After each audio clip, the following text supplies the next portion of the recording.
D'accord, Nogan? Je pense que si on va à l'annonce du diagnostic sans être préparé, sans savoir ce qui existe, là, c'est clair qu'on se fait berner, quoi. C'est clair que les médecins ils nous emmènent là où ils veulent. Parce qu'on n'a pas de réponse, on n'a pas d'argument. C'est vrai qu'on s'était renseigné, on était allé voir tous les sites internet. On avait rencontré déjà des personnes sourdes. Notre premier réflexe a été d'aller voir les personnes sourdes, d'aller à leur rencontre. On a téléphoné aux différentes associations, oralistes, langue des signes. On avait pu se faire un point de vue déjà. Implanté, on a fait tout le monde. Voilà, implanté aussi, oui. On s'était fait un point de vue, si tu veux.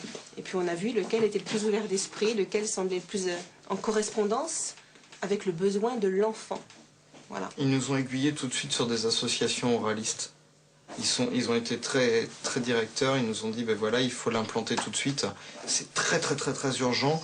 Je me souviens d'une phrase dans un hôpital parisien où on m'a dit, pour 15 000 €, on vous le répare et il entendra. C'était une phrase choc parce que pour moi, c'est on vous le répare, mon enfant, c'est un véhicule. Et ça m'a vraiment gêné. Et je sais qu'aujourd'hui, beaucoup de parents disent, mais est-ce que vous pouvez nous écrire noir sur blanc qu'une fois réparé, il va entendre? Personne n'ose l'écrire, aucun corps médical ne voudra l'écrire. Et on m'a demandé tout de suite où est-ce qu'on pouvait rencontrer des adultes sourds.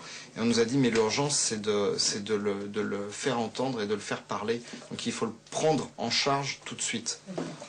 Et nous, notre priorité, clairement, ayant rencontré des adultes sourds épanouis, c'est pas de le faire parler, si, de le faire s'exprimer en langue des signes, c'est donc son langage, il parle en langue des signes. Et puisqu'il est épanoui comme ça, plus tard, peut-être aura-t-il envie d'apprendre à parler, mais c'est vraiment pas l'urgence. Depuis l'annonce du diagnostic, la famille Guérin a été prise en charge par une équipe médicale. Ils ont décidé d'implanter Théo dans quelques jours. Rassurés par le discours des médecins, ils considèrent l'implant comme le traitement le plus efficace pour combattre la surdité. Le père de Théo assiste aujourd'hui aux derniers préparatifs avant l'opération. Et concrètement, qu'est-ce qu'elle vous a dit sur l'implant? Que l'implant, bon, c'est sûr que l'implant, c'est pas un miracle. Hein. Mais bon, l'implant, nous, on a compté 2 ans pour qu'il y ait quand même déjà des bons résultats. Ouais. Et bon, c'est ce qu'elle nous a dit. Elle a confirmé que c'était ça. Il faut compter à peu près 2 ans. Logiquement, au bout de 2 ans, ils ont une très très belle voix.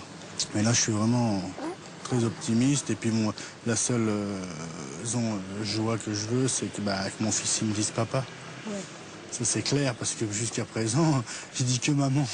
Oui, ça c'est difficile pour moi. Donc, ça a été... La dernière question, c'est quoi l'argument qui vous a le plus rassuré en fait, par rapport à l'implant? Ce que vous ont dit les médecins, c'était quoi l'argument qui vous a le plus convaincu que c'était la bonne chose? C'est surtout, on a rencontré beaucoup de sourds implantés, on a rencontré une psychologue de 25 ans, et quand on a entendu parler, c'était fabuleux. On a dit que c'était une étrangère qui avait un petit accent, mais autrement c'était parfait à parler correctement. Et puis bon, à 26 ans, psychologue, sourd profond, c'est très optimiste.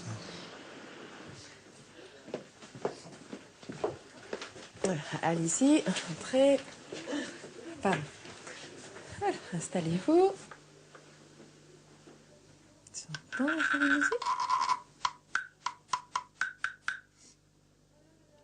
Dans les milieux hospitaliers, le dépistage de la surdité est de plus en plus précoce. Quelques jours après l'annonce, les parents sont orientés vers des spécialistes de l'audition. Ils conseillent aux parents de commencer au plus tôt l'apprentissage du langage. C'est bizarre. Face à un petit qui a une surdité profonde, je ne peux pas dire oui, il va parler, oui, il va aller dans une école ordinaire, oui, il pourra faire telle ou telle étude. Je ne peux pas le dire parce que je n'ai pas le droit, je ne le sais pas. Par contre, ce qui est important de dire et de rassurer les parents, c'est de dire voilà, il est tout petit, on prend en charge dès aujourd'hui. Plus il aura vite ses appareils et plus il portera vite ses appareils et le plus longtemps possible, plus il sera dans ce fameux bain de langage et plus on se donne de chance vis-à-vis de l'avenir. Ce qui implique également les parents et les met dans une démarche un petit peu active, si vous voulez. Donc bien sûr, on les rassure. On les rassure sur ce qui est, ce dont on est sûr, si vous voulez. Oh, regarde, on va faire. Ah, dans la bouche. Ça va être difficile ça. Les parents, c'est une période de souffrance, une période douloureuse. Et donc les parents n'entendent pas ce qu'on leur dit.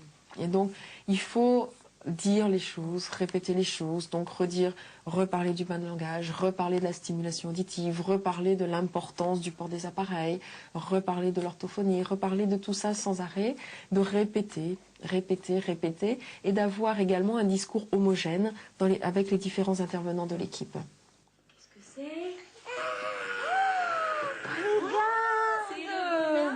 Alors, on enlève... Attention, on enlève la tête. Hop. Doucement. Doucement. Oh. Non, arrête, Alors, Théo. Arrête de faire ça. Hop. Et voilà.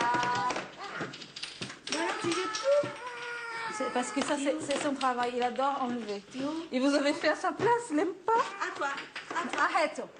Arrête. Théo. Je vais me fâcher sinon, hein. Théo. Attention, Théo. Non, il va s'arrêter.